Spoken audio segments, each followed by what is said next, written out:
Saya itu sempat kesel karena memang dulu saya pernah bayar untuk epoksi dan hasilnya tidak sesuai gitu loh. Nah, karena ya saya tahu pedesnya sakitnya tuh di sini gitu loh. Servis AC rusak ya ke dokter mobil. Juta mobil ya di dokter mobil.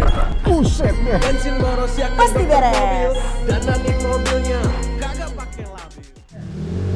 Hai lovers, baik lagi dengan saya Dokter Mobil. Di video kali ini saya mau menjelaskan flooring atau lantai yang paling tepat dan paling bagus untuk bengkel itu seperti apa sih. Nah, karena kan gini loh, Dokter Mobil kan membuka beberapa cabang dan problemnya itu selalu pasti di ketika udah selesai mekanik kerja, kotornya itu pasti nempel belepotan kemana-mana dan akhirnya ujung-ujungnya setiap tahun itu kita harus flooring ulang supaya dia bisa kelihatan bersih. Nah, dulu saya coba beberapa hal kayak misalkan ada cat untuk beton ya kan, kemudian kita ada campuran untuk di semen supaya berwarna, dan itu nggak ada satupun yang bisa bersih bagus gitu loh. Nah, karena kan balik lagi ya, namanya kita berdagang kan harus cost efektif kan begitu kan. Jadi ini saya baru ketemu dengan yang bener-bener bisa dan ngerti bikin epoxy flooring, dan mereka tuh bener-bener bikinnya bener-bener bagus sampai bisa bikin logo dan segala macem, dan memang ini sudah tersertifikasi gitu loh. Di sebelah saya ada namanya Koroy. Nah, Koroy ini memang orang yang membuat epoxy flooring ini dari pabriknya langsung, sehingga dia bener-bener bisa menjelaskan ke kita proses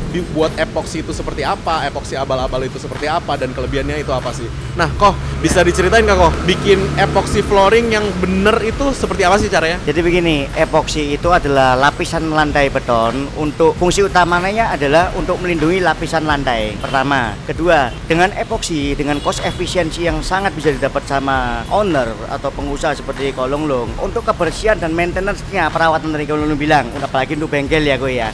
Setiap ada pekerjaan mobil, oli banyak berceceran. Saya kasih gambaran, kalau memakai keramik atau memakai lantai beton biasa, oli yang jatuh itu akan meresap di beton. Efeknya apa? Lama-kelamaan pasti beton di lantai bengkel akan ngecap hitam. Yes, dan akan kelihatan kotor dan jelek, tidak ada kesan higienis dan mewah ya gue ya. Nah, sebenarnya ini makanya manfaatnya epoksi, memberikan suatu lantai, lapisan lantai yang bagus, kita bisa bentuk seperti apapun keinginan dari pemilik. Yang kedua, kebersihan dan higienis pasti. Karena apa? Lapisan epoksi ini sangat kuat untuk material seperti oli, ecit, dan lain-lain, sehingga tidak akan menyebabkan ngeflek yang lama-kelamaan akan membuat tampilan bengkel atau lantai kita seperti kumuh sekali. Ini cara membersihkannya, kalau udah terlapisi seperti ini gue ya, seperti yang tempatnya Koko, cukup dengan siram air setiap hari, pel karet sudah clean and clear, gitu aja gue. Jadi intinya epoksi sangat berguna sebetulnya, dan memang belum banyak orang Indonesia yang tahu untuk saat ini. Sedangkan di luar negeri sudah pakai semua, apalagi khususnya bengkel mobil ya gue ya. Betul. Jadi dulu memang saya tuh problemnya adalah bukannya saya nggak coba epoksi, saya coba cuman kena beberapa kali epoksi abal-abal. Makanya saya cukup frustrasi juga gitu loh, karena harganya sih nggak murah gitu loh ya kan, walaupun yang abal-abal gitu loh. Nah, kalau misalkan harganya nggak murah tapi bagus, no problem gitu loh. Masalahnya udah harganya nggak murah terus abal-abal lagi, itu yang bikin jengkel. Iya, makanya jengkel banget ya. Nah, jadi gini, epoksi banyak aplikator yang mereka skill tidak memadai. Terus mereka hanya mementingkan suatu margin profit, tidak memikirkan user. Kembali sebelum saya bahas kelanjutannya, epoksi ini karakter materialnya macam-macam kok. Karena yang saya gunakan di bengkel Koko ini adalah epoksi yang self leveling. Epoksi ada 3 tipe: epoksi coating, PU coating, atau polyurethane coating. Yang ketiga ini adalah polyurethane concrete. Nah, untuk bengkel dan usaha-usaha home industry dan rumah kebanyakan pakai epoksi coating. Kesatu, karena apa? Tampilannya akan cantik. Kedua, higienis. Maintenance sangat mudah. Berapa lama maintenance-nya? Nah, ini kelebihannya kok. Karena aku bilang kan efisiensi kan. Semua pengusaha pasti pengen efisiensi. Gak ada cerita yang mau boros tiap tahun maintenance ya gue ya. Oh, lantaiku kok jebol. Ini maintenance-nya kalau misalkan selama tidak pecah, 2 tahun sekali paling nggak cukup poles ulang. Seperti halnya dengan coating mobil itu. Inilah yang benar. Kalau yang abal-abal ada 2 yang bisa saya jelaskan. Bahan materialnya yang abal-abal, yes. Contoh, aplikator, suatu kontraktor aplikator, mereka mementingkan suatu keuntungan margin. Mereka membeli bahan material epoksi yang murah. Material epoksi yang murah otomatis tidak akan sebagus dengan yang mahal. Ada harga, ada kualitas ya gue ya. Kalau dari segi yang kedua abal-abal adalah aplikatornya. Kenapa saya bilang aplikatornya? Memasang epoksi lantai, epoksi flooring ini tidak semudah yang orang bayangkan kok.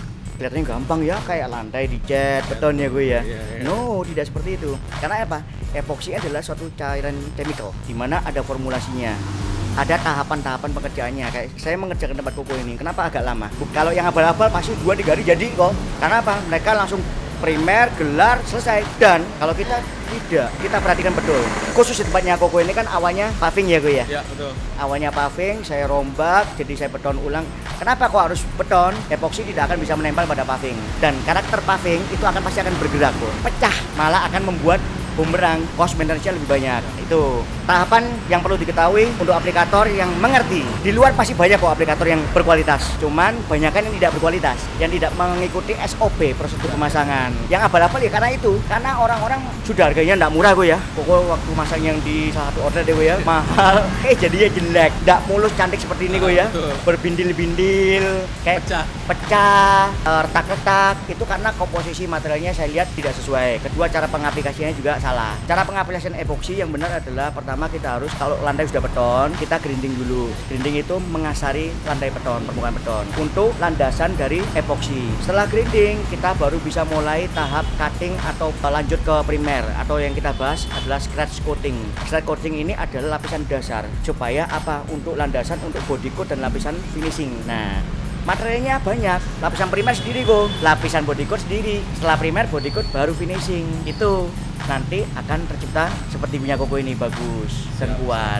Oke, thank you loh kok ya. Siap. Nah, kenapa kok saya bikin video kali ini? Karena kalau Anda ke mall-mall yang bagus, Anda ke pabrik-pabrik yang kelas udah ISO internasional, memang mereka tetap pakai epoxy flooring. Saya itu sempat kesel karena memang dulu saya pernah bayar untuk epoxy dan hasilnya tidak sesuai gitu. Nah, makanya maksud saya bikin video ini tuh untuk bagi auto lovers yang kepengen punya garasi rumahnya itu bener-bener kinclong, bersih seperti bengkel internasional, dan dari teman-teman yang mau buka bengkel itu mau bikin begini juga, itu biar jangan sampai ketipu. Karena ya saya tahu pedesnya sakitnya tuh di sini gitu loh. Udah ngerjainnya mahal ya kan, ngerjainnya 2-3 hari lamanya ya kan, bengkel kan harus tutup, nggak mungkin buka dong ya kan waktu ngerjain. Nah begitu itu tiba-tiba hasilnya seminggu doang kinclong gitu loh. Nah abis itu udah deh mulai ngelupas, pecah-pecah, terus orangnya dihubungin udah nggak bisa. Udahlah, saya udah pernah ngerasain itu, makanya saya nggak mau teman-teman di sana ngerasain itu juga. Nah makanya saya cukup happy banget dengan hasilnya ini, dan yang ini sih dari modelnya aja kita udah tahu loh bahwa ini bener-bener epoxy yang standar internasional, bukan yang abal-abal gitu loh. Oke, mungkin sekian dulu penjelasan dari saya, Lung Dokter Mobil. Thanks.